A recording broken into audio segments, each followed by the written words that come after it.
Voilà, je vous demanderai, selon la formule consacrée par Pierrot Dreyfus, de ne pas oublier de rallumer vos téléphones portables à la fin de cette table ronde, qui aura donc pour thème aujourd'hui la dimension juive de la politique extérieure d'Israël.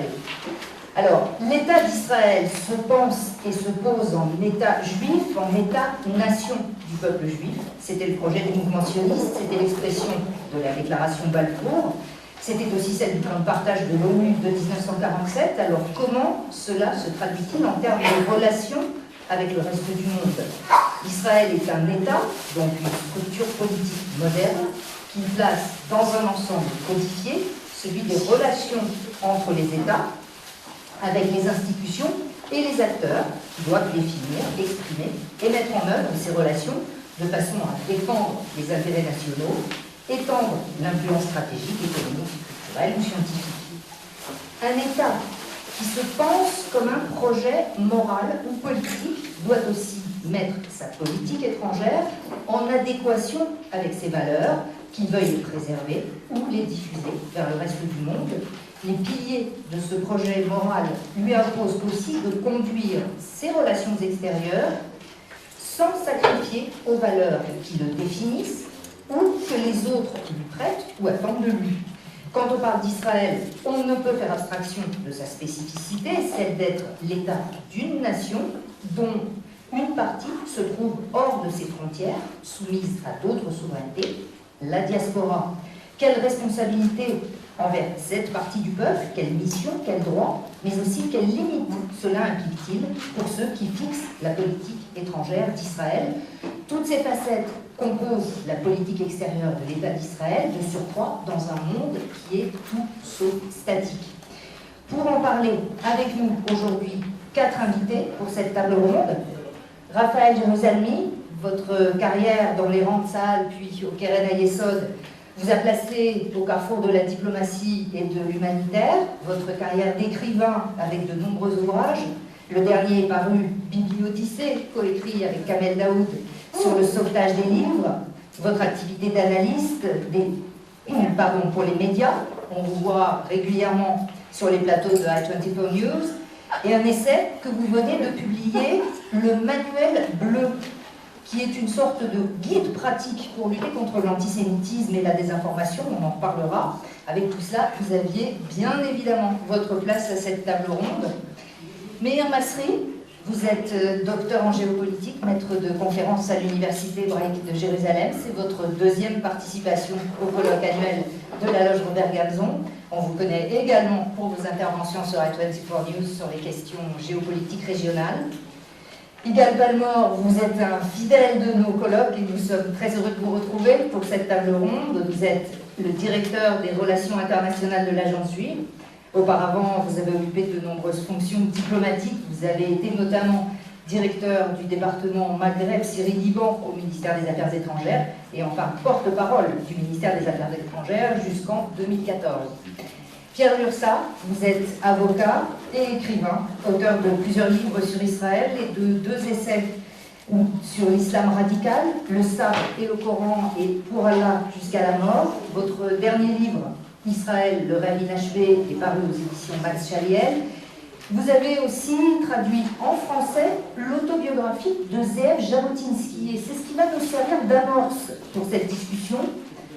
Avant même la création de l'État, s'est posée la question de la définition d'une politique extérieure pour cette structure politique en devenir. Vous avez.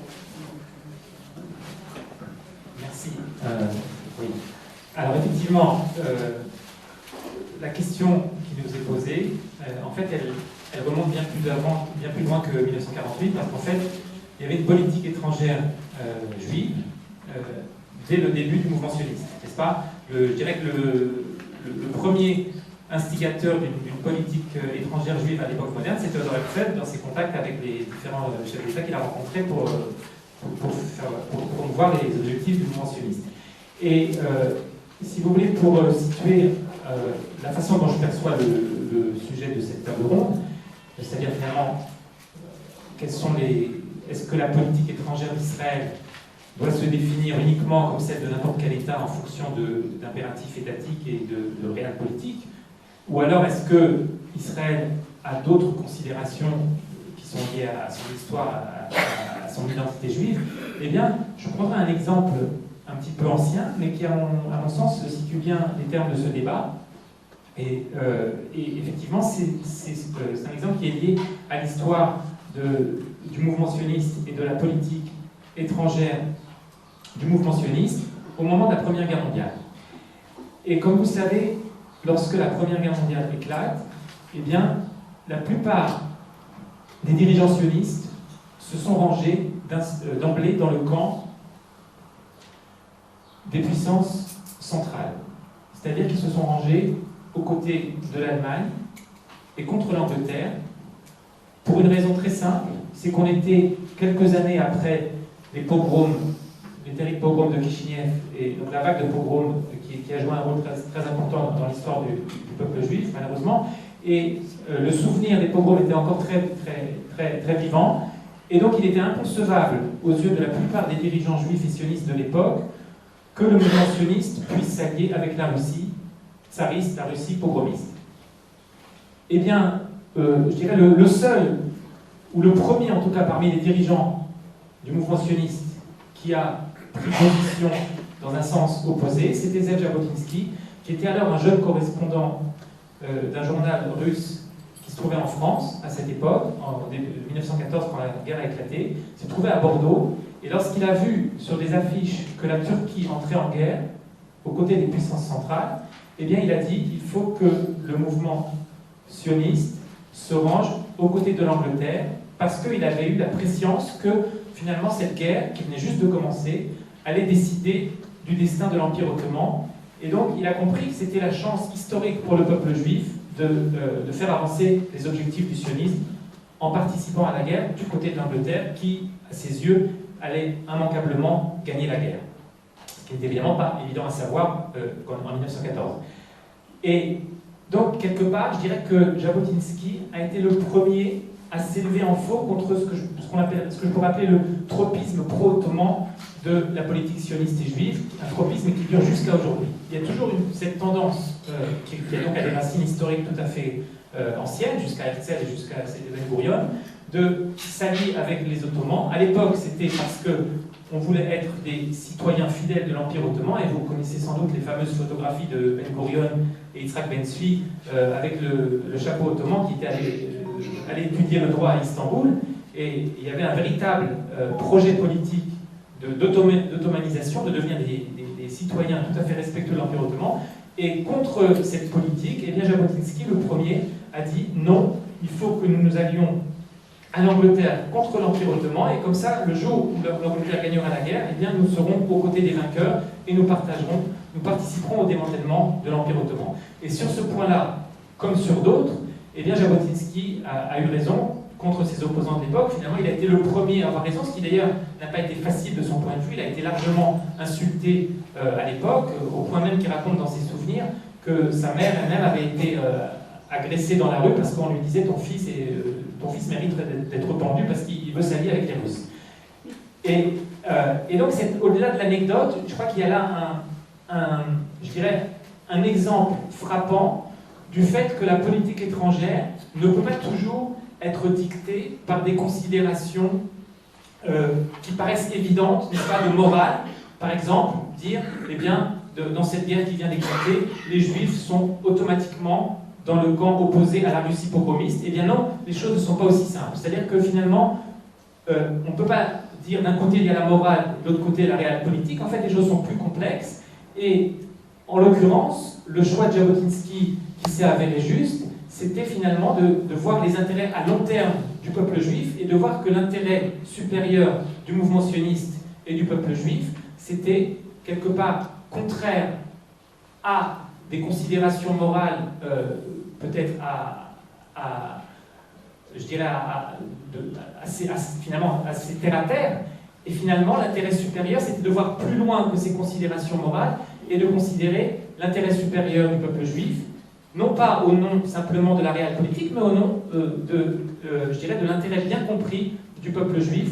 Et finalement, je dirais que les termes du débat sont restés les mêmes jusqu'à aujourd'hui, et peut-être j'évoquerai tout à l'heure d'autres exemples, mais finalement tous les débats qu'on connaît aujourd'hui sur la politique étrangère, on trouve déjà des précédents à cette époque, dans l'histoire du mouvement sioniste bien avant 1948, et ne serait-ce que, et évidemment il y en a beaucoup qui concernent Jabotinsky, puisqu'il a souvent été en minorité au sein du mouvement sioniste, et par exemple lorsqu'il a aussi revendiqué une alliance, lorsqu'il a rencontré un représentant du parti de Petlouria, une fameuse polémique qui a fait couler beaucoup d'encre à l'époque, et bien là aussi il y avait des considérations de morale et de réalpolitik.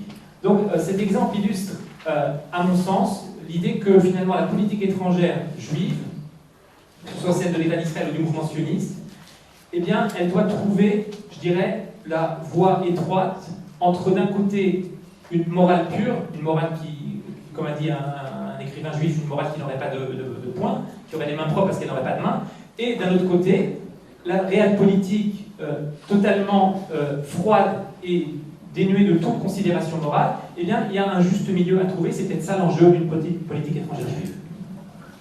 Alors, je crois qu'on a commencé là très fort, effectivement, avec les questions de fond, ce qui m'amène justement, à partir de ce que vous avez dit, là je me tourne vers Yigal et on va faire un petit tour de table. En ce qui concerne, à moins que vous ayez aussi quelque chose à ajouter à ce que vient de dire Pierre Lursa, mais comment Israël prend un rôle qui va dépasser son cadre politique ou étatique, comme il peut être amené à le faire, l'État d'Israël, dans le cadre de ses relations diplomatiques, de ses choix d'établir des relations diplomatiques. Oui, très bonne question, parce qu'aujourd'hui, nous ne sommes plus dans les années 10, 20 ou 30 du siècle passé. Aujourd'hui, l'État d'Israël est un fait, c'est un État membre des Nations Unies, et c'est un État, ce n'est pas une communauté. On ne le rappellera jamais assez, c'est un État. On n'entend pas?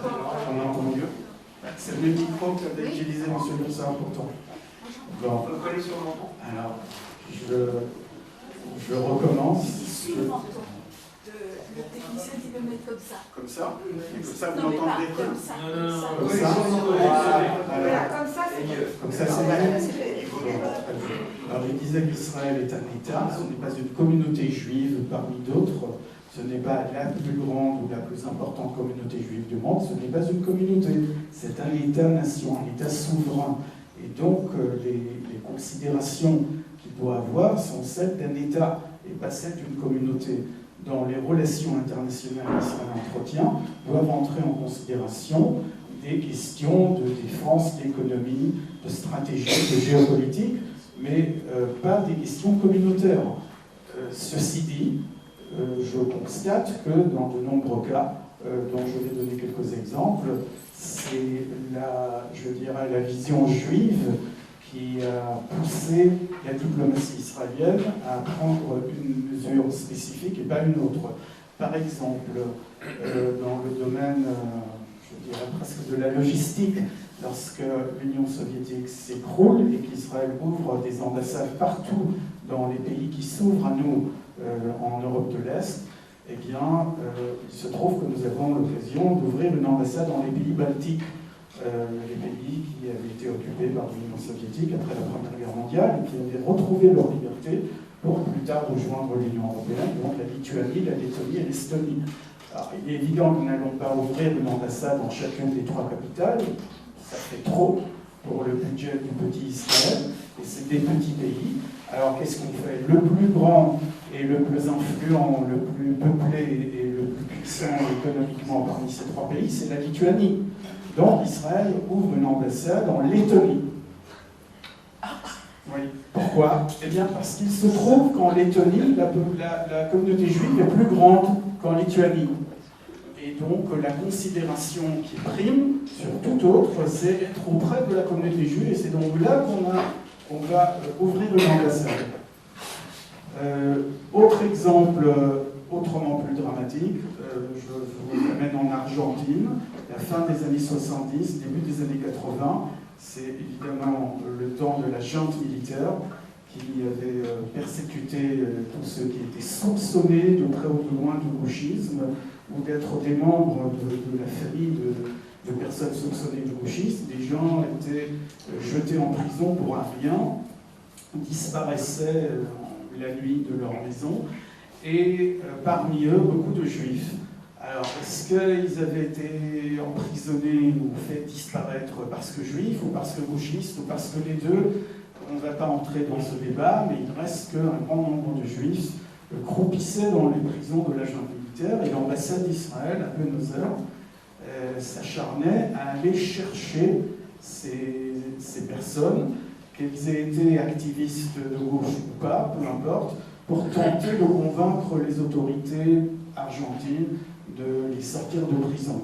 Et on est allé à un tel point qu'un jour, en tentant de faire sortir de prison un journaliste très connu là-bas, un journaliste que le gouvernement local ne voulait surtout pas mettre en liberté, l'ambassade avait promis aux Argentins que s'ils sortaient de prison, ils ne resteraient pas en Argentine à les emmerder, à emmerder les militaires, ils seraient amenés en Israël. Alors le type, quand on lui a proposé ça, il a dit « mais j'ai pas envie de faire mon alia, je suis pas sioniste, je vous ai pas sonné ». D'ailleurs, un certain nombre de ces bons juifs, lorsqu'un représentant de l'ambassade d'Israël le retrouvait dans cette cellule de prison, leur avait dit « je vous ai pas sonné, je suis contre l'État impérialiste laquais des Américains, ne venez pas me chercher, j'ai rien à voir avec vous ».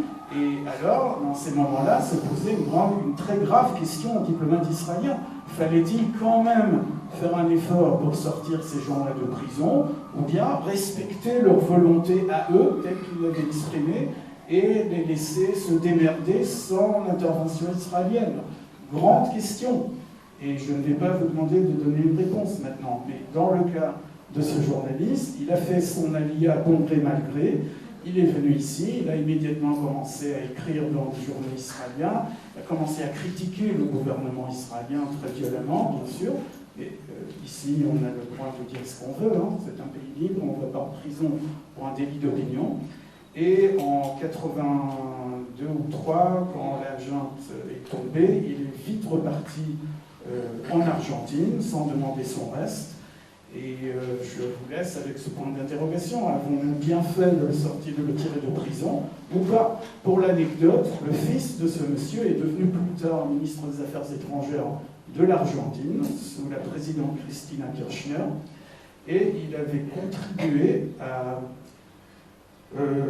comploter en secret ce dont lui et la présidente devaient donner des comptes à la justice argentine plus tard. Quand je dis comploter, ils ont tramé dans les coulisses un accord avec l'Iran, selon lequel l'Iran donnerait des facilités d'exportation à l'Argentine en échange d'une placardisation du dossier de l'attaque à la bombe contre la communauté juive de Buenos Aires. Attaque perpétrée, comme tout le monde le sait, par des agents iraniens, tout à fait. Donc l'histoire a connu des rebondissements. Mais je reviens à ce qui nous concerne maintenant. Est-ce que les ambassades israéliennes sont là pour s'occuper des intérêts des communautés juives ou pour promulguer et faire avancer les intérêts de l'État d'Israël, et de l'État d'Israël seulement? Je vous laisse avec ce point d'interrogation. Bon, alors une question de plus à ajouter. On va y revenir de toute façon au cours du débat. Simplement, bon, là, on trace les premières pistes. Il y en a une autre que je voulais voir avec vous, Meir Masri, et on reviendra après avec vous sur le sujet qui est celui de votre spécialisation, à savoir la région, le Proche et le Moyen-Orient. Mais déjà, il y a une interrogation que je me pose. Est-ce que Israël est tout à fait libre de définir sa politique extérieure dans la région?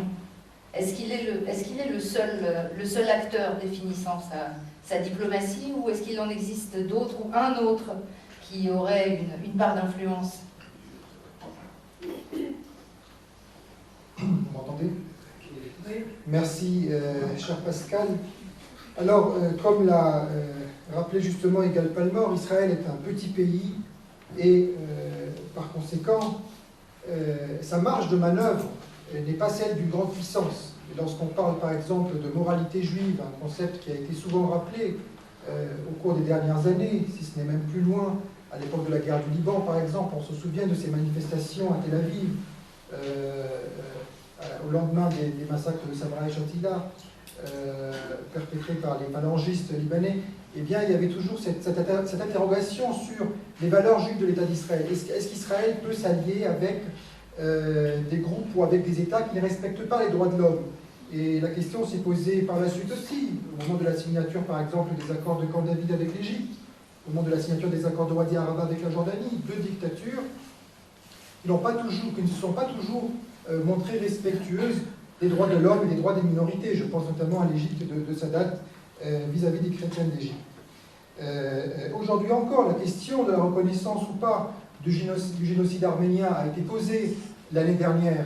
Et on a vu comment, finalement, alors qu'une majorité de députés, y compris au sein de la majorité parlementaire, était favorable à une telle reconnaissance, on a vu que le président de la Knesset a, à la demande du Premier ministre, sorti la question de l'ordre du jour de façon provisoire. Puis enfin, l'Arabie Saoudite, ce grand État qui ne cesse de courtiser Israël aujourd'hui et avec lequel un rapprochement significatif est en train de s'effectuer sous nos yeux. Et là aussi, c'est un État qui n'est pas forcément respectueux des droits de l'homme, et l'affaire Khashoggi l'a bien démontré récemment. Mais là encore, Israël est un État souverain et se comporte comme tel dans l'arène internationale et donc par extension au Moyen-Orient.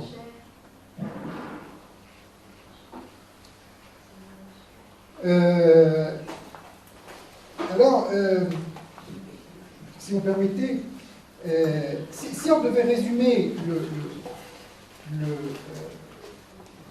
le projet sioniste politique en trois affirmations, je dirais la chose suivante. Premièrement, les Juifs constituent un peuple. C'est là le postulat sioniste de base. Deuxièmement, ce peuple, le peuple juif, a droit à un État. Tous les peuples du monde n'ont pas forcément droit à un État en vertu du droit international, en vertu des rapports de force. Le peuple kurde, les Balouches, en Iran, au Pakistan, et un tas de groupes nationaux dans le monde. Or, les Catalans, par exemple. Or, le peuple juif, très tôt, ce droit a été consacré par la communauté internationale, à commencer par la déclaration de Balfour. Et je tiens à souligner que la légitimité de la déclaration de Balfour ne provient pas seulement du fait qu'elle a été signée par les Britanniques, mais par le fait que cette déclaration a été approuvée par la SDN, par la Société des Nations, ancêtre des Nations Unies. C'est un élément clé à rappeler. Ce droit a été également rappelé par le plan de partage de la Palestine, le plan de partition de la Palestine du 29 novembre 1947, et d'une certaine mesure aussi par la résolution 242 des Nations Unies, puisque cette résolution donne au peuple d'Israël le droit à des frontières sûres et reconnues. Et puis enfin, troisième affirmation, les Juifs constituent un peuple, ce peuple a droit à un État, cet État représente d'une certaine façon le peuple juif. Et cela n'a pas toujours été si évident. On se souvient de l'accord de réparation signé entre le gouvernement israélien dans les années 50 et l'Allemagne de l'Ouest, en vertu duquel l'Allemagne de l'Ouest a versé des indemnisations à l'État d'Israël, et non pas destinées aux rescapés de la Shoah, mais ayant pour objectif d'aider Israël dans la construction de ses infrastructures. Mais aussi l'invitation le chef du gouvernement israélien à plusieurs reprises, au lendemain d'attentats terroristes dans le monde visant des communautés juives. On se souvient de l'attentat de l'école Observatoire, par exemple, à Toulouse, où le Premier ministre Netanyahu a été invité. Donc on voit là qu'il y a, par les nations, une certaine reconnaissance de cette représentativité, de ce droit de l'État d'Israël à représenter d'une certaine façon les diasporas juives. Même si, effectivement, Israël, qui est un État souverain et qui agit en fonction des règles de la réelle politique, tout en tenant compte des intérêts des Juifs de diaspora, Israël a des raisons d'État qui ne cadrent pas toujours avec les préoccupations des Juifs. Alors, Maintenant, ça c'est à l'échelle mondiale. À l'échelle du Moyen-Orient, ou de ce que vous avez appelé dans l'intitulé, le monde arabo-musulman. À l'échelle du monde arabo-musulman, je dirais qu'il y a un certain nombre de spécificités dans la politique étrangère d'Israël. Alors, le monde arabo-musulman, lorsqu'on parle de monde arabo-musulman, j'aime toujours faire la distinction entre deux éléments, deux composantes. Entre les États limitrophes à Israël, ou plus exactement les États arabes du Moyen-Orient, les États fondateurs de la Ligue arabe, à savoir l'Égypte, la Syrie, le Liban, la Transjordanie, l'Irak, l'Arabie saoudite et le Yémen. Ce sont ces États qui ont fondé la Ligue arabe et qui ont été pendant des décennies la locomotive qui a tiré dans la direction de l'hostilité à Israël l'ensemble du monde que l'on appellerait aujourd'hui le monde arabo-musulman. Et puis la deuxième composante, c'est ce que l'on pourrait appeler le monde global de l'islam, qui comprend certains pays arabes de la périphérie de la Ligue arabe et que l'on pourrait distinguer en trois parties. Il y a les États à majorité musulmane, comme l'Indonésie et autres. Il y a des États à forte minorité musulmane, donc des États où les musulmans sont minoritaires, mais où ces minorités sont trop importantes sur le plan numérique, comme c'est par exemple le cas de l'Inde, État qui a voté contre la partition de la Palestine en 1947, justement sous la pression de cette forte minorité, qui constitue environ 15% de la population, mais sur 1,2 milliard, ça fait quand même beaucoup. Et puis enfin, il y a ce qu'on appelle des États, ce que j'appellerais les États sensibles à la pression des États arabes, notamment des États africains, par exemple comme les États qui ont rompu les relations avec Israël le lendemain de la guerre de Kippour. Je pense au Tchad et je pense à d'autres États qui, dès que les États limitrophes à Israël commencent à prendre des mesures de rapprochement vis-à-vis d'Israël, on voit très rapidement que ces États de la périphérie changent de politique. On l'a vu par exemple récemment, avec ce rapprochement entre Israël et plusieurs pays du Golfe, avec alors peut-être l'Arabie saoudite, on a vu que le Tchad a changé de politique, le Tchad qui avait rompu ses relations en 1974 avec Israël sous la pression de l'Arabie saoudite. Alors, ces États donc, sur lesquels il faut concentrer nos efforts, à savoir les États limitrophes, ces États arabes du Moyen-Orient, vis-à-vis de ces États, je constate, et je regrette que ce soit le cas, que l'affirmation du caractère juif de l'État d'Israël ne fasse pas partie des priorités. Alors, on va y revenir, mais si vous voulez bien, parce que ça c'est un point capital, et je voudrais qu'on le voit un peu plus tard, plus avant avec vous. Je voudrais m'adresser maintenant à Raphaël Jérusalemi à propos, justement, vous avez les uns et les autres déjà donné les éléments, les lignes de force de ce qu'il faut prendre en compte pour la définition de cette politique étrangère d'Israël. Alors il y a évidemment aussi cette dimension morale qui a déjà été partiellement abordée dans la définition de la politique étrangère. Elle s'est donc posée très tôt. Je pensais à un élément spécifique, mais peut-être que vous voudrez en aborder un autre, Raphaël Jérusalemi, à propos justement des indemnisations allemandes, avec ce que ça comporte à la fois de choix politiques de la part d'Israël et est-ce que Israël n'a pas en quelque sorte outrepassé ses droits en réclamant des indemnisations qui devaient revenir à des individus et en les réclamant pour un État?